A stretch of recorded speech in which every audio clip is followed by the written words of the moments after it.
politically incorrect guide to being a grown-up. You know, when you're small and you have these ideas about, like, what life will be like as a grown-up, like you think, oh, it's all going to be great and I'll have a fantastic job and I'll make lots of money and you'll be really happy and powerful and successful. And then you get to actually be a grown-up and you think, it didn't quite work out exactly how I had it planned, really. Especially the sort of rich and powerful and sort of happy part. And, like, if you have children, they suck all of your dreams and most of all that stuff just gone. So all of those dreams and hopes that you had for yourself, they get sucked away completely. And then you think, well, how on earth am I going to make this work, really? So we set out on a bit of a journey to investigate being a grown-up, looking for anything that would make more sense of life, make life easier, or make us happier. Happiness, relationships, work, money, family, religion, and the others. Dating strategies, cosmetic surgery, ghost hunting, and why middle-aged men buy sports cars. I made myself do things I hadn't done before. I talked to all kinds of people, politicians, Buddhist monks and millionaires. I went up mountains, down caves and looked on the internet for answers. My basic premise has always been that one dominating truth about adult existence. We're all crazy! First, let's get some perspective on our concerns. Next time you're lying in bed worrying about how to pay this month's bills or that funny spot on the back of your neck, take a moment to think about how unlikely your own existence is. Let's crunch the numbers. 13 billion years ago, there was a big bang. The moment everything in our entire universe was created. All 500 billion galaxies, the estimated 400 billion stars in our own Milky Way, the 8 planets of our solar system, including the Earth, and the 1.4 million identified species we share her with. British mathematician Roger Penrose spent a lot of time thinking about this.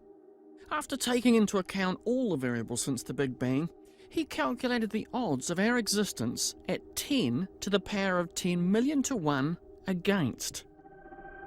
That's a 10 followed by trillions upon trillions of zeros, a number so big in fact there isn't even a word to describe it. So when life's getting to you, just remind yourself that you've already beaten staggeringly overwhelming odds just to be here. You're a winner. We all are. Janine? Love? Tonight's episode is on that most universal theme, the search for happiness. Almost everyone seems to have weighed in on the subject.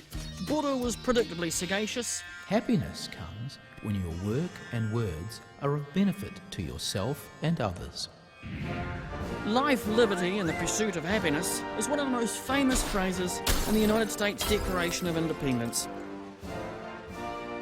Well, ironically, stats show that your average American today is considerably less happy than his founding fathers. Could it be that all this searching for happiness has only served to make us even more dissatisfied? So we've all done that thing where you get a new kitchen, because you look at your old kitchen and you go, oh, this kitchen makes me so unhappy. I need a new kitchen. Finally, they put the kitchen in, but then there's always one bit that they can't do, or it's brother going, oh, then you've got to survive without a bench top or your splashback or whatever. And then they bring it in, they put the splashback in, they put it up, and you go, oh, that's brilliant. And you go, oh, it's great. And what's that wee mark? I said, oh, it's a wee mark. Oh. And then you start noticing all the wee marks and the manky stuff that's wrong, so you have to stand back and think, right. And even if you stop noticing that, you think, like for a week or so, you go and you think, wow, that's great, new kitchen, brilliant. And then it just becomes like the kitchen. And then you think, maybe we could do the bathroom. Yeah, let's do the bathroom. Yeah. Because I had to go to the toilet. It just makes me feel depressed. So we'll get a new toilet. We get, you know. We kind of have this idea that happiness is this destination. That basically, if we just get past all this mountain of crap, that on the other side of it, once we finally get there, you know, we get to that place, this idea that happiness is a destination, we'll be happy. And I think sometimes it's easy to sort of teach kids that, and for kids to get this idea that it's about destinations. You're supposed to study hard in school and then do this and get a good job, and then you get a good job and work hard at your job and blah, blah, blah. And like finally you'll get to some destination or some point where you're happy, but it doesn't always work out that way, because often you get there and it's great for a moment or two, but then you've still got to go and get milk, you know, you've still got to get toilet paper, and the life just comes back in and squashes your game. So how do you go about being happy? Well, I thought a good place to start might be to find someone who was happy. If possible, certifiably, outstandingly happy, and ask them what the secret was. So what we did is we got on the internet, we Googled happiest man on earth. Right, we thought there must be one. Turns out there is. Matthew Ricard. He's the Dalai Lama's French translator. We arranged to interview him through Skype. His assistant said, whatever you do, don't ask him what it feels like to be the happiest man on earth, because it really annoys him. Matthew, how would you define happiness? I think we need to distinguish what it's not, which is sometimes we confuse it with the pursuit of endless succession of pleasurable experiences, which is more like a recipe for exhaustion than happiness. So I rather would like to pursue happiness as a way of being, that comes with not just one thing, but is actually a cluster of qualities, which is like basically altruistic love, compassion, inner strength, inner freedom, and freedom that means from the afflictive emotions and mental states, you know, a relative freedom from animosity. So do you think the West's obsession with self and, you know, the self-help industry's obsession with self, is that part of the problem? Because we have been sort of eager to improve so much our outer condition, which is of course natural and understandable and desirable. But we went a little bit too far, putting all our hopes and fears outside ourselves. Our control of the world is at best limited, temporary, and sometimes illusory. You know, the universe is not a mail-order catalogue for our desires and our fancies. I don't know if you can see it there, but in the back, there's an old grey-haired lady. That's his mum. Maman, fais attention parce que le bruit, ça passe dans l'enregistrement. So all the way through the interview, there's sort of this clinking and clanking of his mum in the kitchen doing the dishes, and occasionally he'd sit there and go, Mama, television, and she'd go, oh, very sorry. And she would... But then about, like, literally, always about 30 seconds later, she'd go like...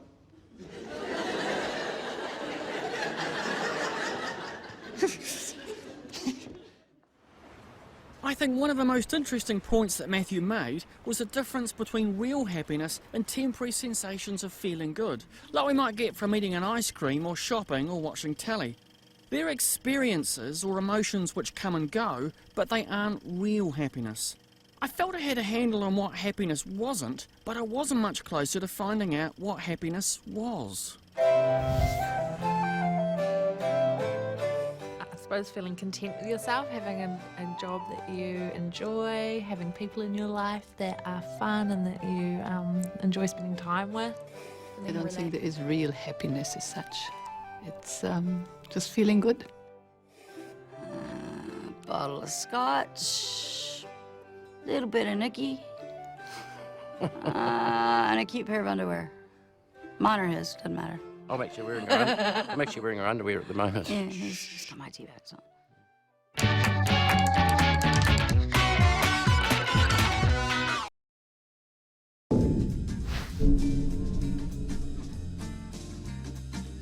Money can buy you lots of stuff. Luxury yachts and expensive cars, for example. But can it buy you happiness? That's a lot of highfalutin economics talk. Oh, no, it's not. It's quite simple. I wanted to find out, so I decided to talk to someone with loads of money. For some reason, Bernie Madoff wasn't returning my phone calls, so I arranged to have a chat with millionaire Gareth Morgan. These days, Gareth is seriously well off and easily able to indulge his passion for motorcycles. But it wasn't always like that. When he first had a family, they were dirt poor. We lived in a bus for 3 years. And we hardly had anything, but they were some of the happiest years. I think they sort of set us up. We only moved out of the bus once we'd had the third child. But being able to live like that, on the smell of an oily rag, you realise that you actually don't need much. And so that sort of helped me. So instead of aiming for the sky, you know, in terms of I've got to have, there's no such thing as too much money. I realised that actually it's the opposite. If you can live within your means, it's unbelievable how happy you can be compared to. So I know people, for example, with, you know, $1 million houses, but, you know, $1 million debt. That's misery. So you've gone from essentially kind of the not having much money at all, Yeah, well, to having days, nothing. quite a bit. Yeah, yeah. In terms of your, ridiculous. in terms of your happiness along the way, is it like what impact has the money had on happiness along the way? I don't think any. I think I'm as happy today as I was back in those bus days, easily. And the science seems to bear Gareth out. Research shows that once you've got sufficient income to cover your basic needs, having more money doesn't make you any happier. In fact, sometimes the reverse. After chatting with Matthew and Gareth, I was pumped, in a kind of a spiritual one with the universe kind of way. I was ready to cast aside materialism and downsize my needs. But then the next minute, the producer rang and said we've arranged for you to borrow an Aston Martin. The crew, bless them, the production team, decided that we should actually test this out, and so we borrowed an Aston Martin for the day. I'm not a car person. I've never have been. It's not really my thing. As soon as that car started, it was the most beautiful sound that I've ever heard. The Aston Martin is the pinnacle of human creation.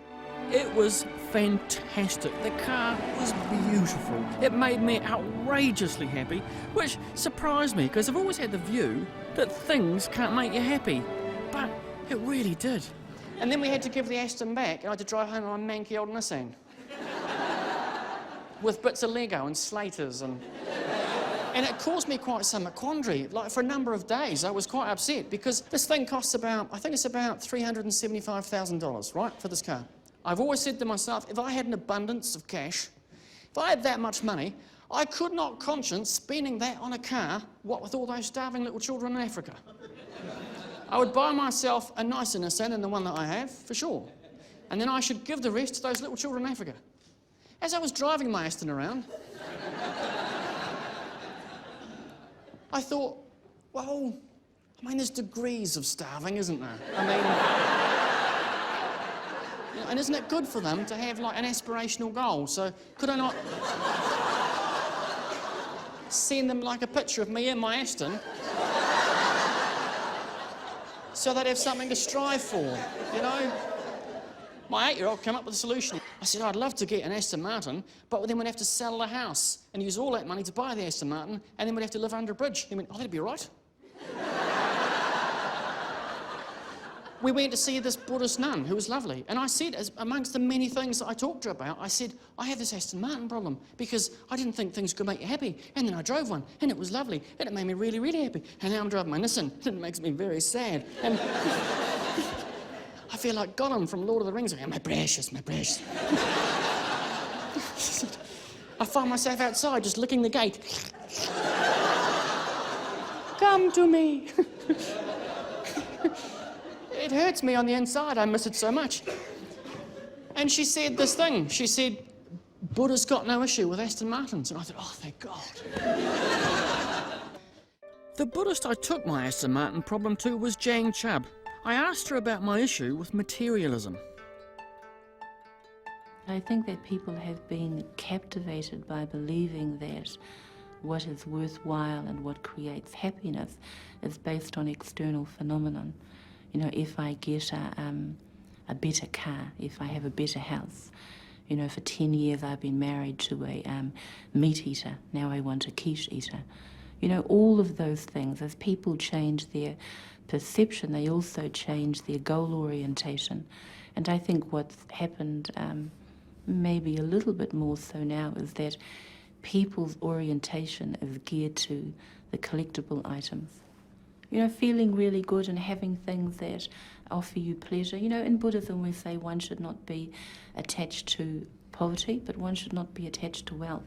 So having the Aston Martin and gaining a tremendous amount of contentment from it is not the problem.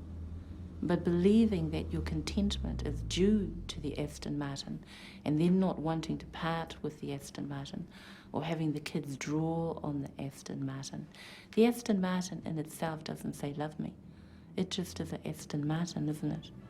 It's you that decide what you want from it. I was just relieved that there's nothing wrong with falling in love with an Aston Martin.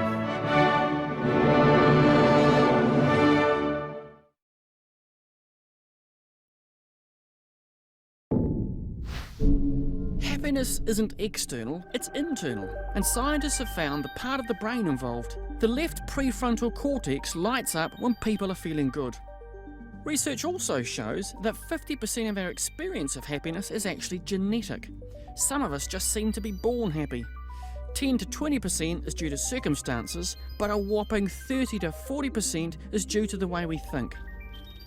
Which means we can significantly increase our happiness by changing our attitude. We can actually choose to be happy.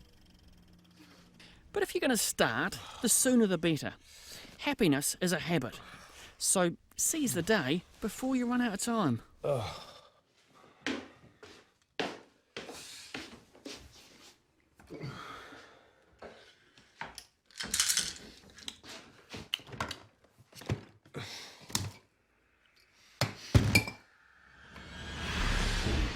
Hello, Larry.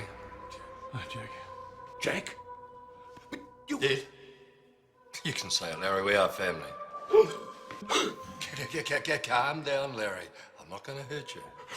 What do you want? I just wanted to offer you a little wisdom from beyond the grave. Oh, no need. I'm good. Life's short, Larry. Gone by in a flash. Oh, what was that, my life? Where'd it go?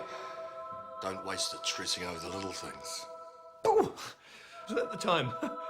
Oh, I'm going to hit the hay. Well, thanks for dropping by. You only get one shot at it, Larry. Don't muck it up. I won't. Ha! Got a fright then, didn't you? Bloody girl's blouse. Janine! What? Jack! What about him? He was here. You would think that one of the things that keeps us from being happy is the certain knowledge that we'll all die.